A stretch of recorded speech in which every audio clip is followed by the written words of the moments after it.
Hey, Los Angeles! Why? What's up? It's the Culture Detective here investigating your favorite movies. And today I'm going to be doing another movie roundup video where I talk about the movies, TV shows, and animes I've watched in the last couple of weeks or so. And in this case, the second half of January. So, starting off, I rewatched RRR with my parents. One night after dinner, my aunt was invited over and my grandma was invited over as well, and we had dinner. And then my mom was like, "Hey, let's play a movie." And then I said, "Can I play a movie that I watched?" And my mom's like, "Sure." So I played RRR, and I'm so glad everybody enjoyed it. I also loved it a lot. There's just a rhythm to this movie that makes it consistently entertaining and captivating for me. Like, I originally planned to only rewatch the first couple of scenes and then return to my room, but I stayed until halfway through the movie. It's just that damn entertaining. 9 out of 10. Then I finished watching Kotaro Lives Alone. On the surface, it is a comedy slice of life anime about a kid acting like a grown-up, but actually it's about a kid who is adapting to real life after facing abuse and trauma. It's painfully sad and also kinda educational. I can't say I found another anime quite like this, and I'm giving it an 8 out of 10. Then I went to the cinemas and watched the first Slam Dunk, and I in fact made a full-length review on it, so check it out.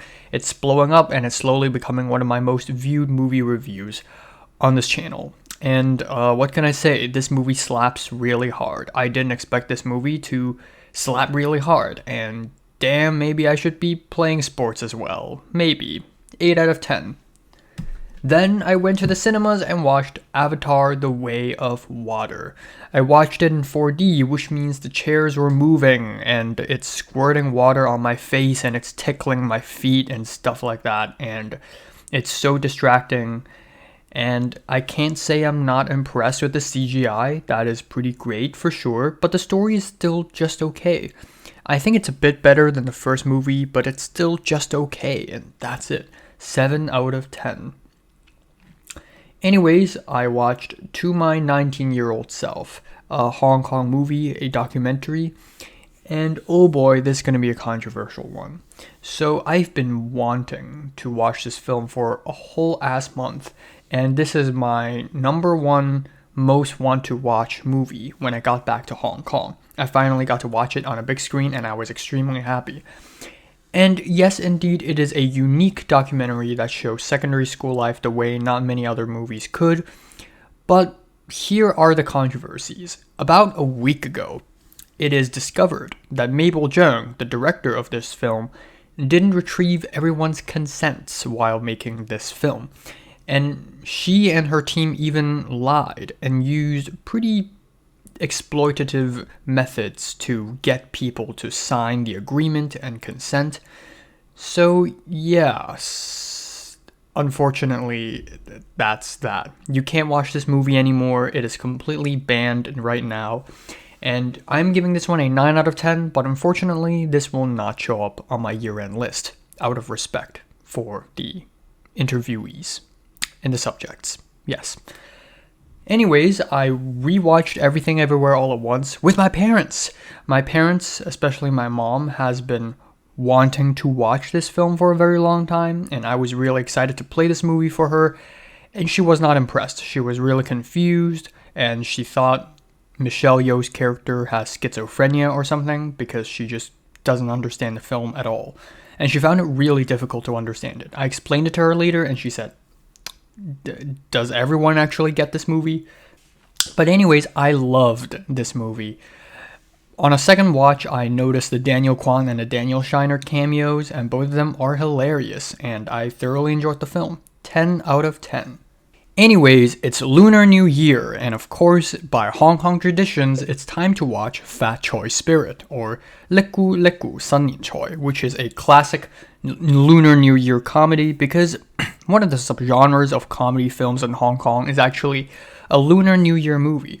And guess what? I frickin' loved it. This is a tight-paced, entertaining, classic comedy film with sharp editing, animated camera movements, and the jokes are actually really funny.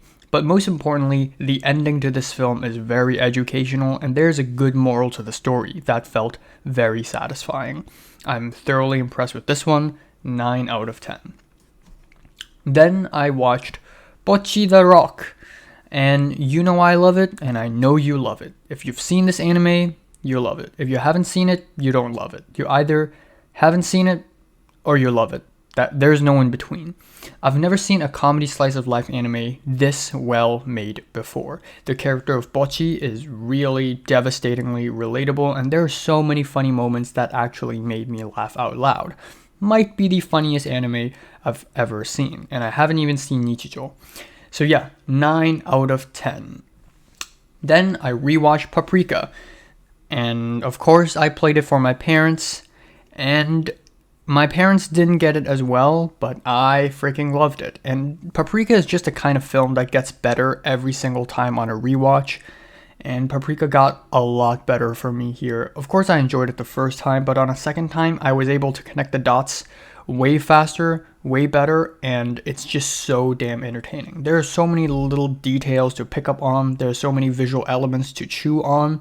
The music is great. The colors are fantastic. Satoshi Kon is a master. 10 out of 10. And then, unfortunately, I flew a plane to hell. On the plane from Hong Kong to Tokyo and then Tokyo to Los Angeles, I rewatched Rouge. Actually, I watched it on the plane from Tokyo to Los Angeles. And what can I say? This is a gorgeous, elegant romance film that highlights the changing of Hong Kong society and culture. It has a tragic and depressing undertone to it. It has great performances. And it's such a good plane movie. What can I say? 9 out of 10. So yeah, these are the movies I watched in the second half of January. What did you watch? Comments below, let me know. Subscribe if you want more. And thanks for watching.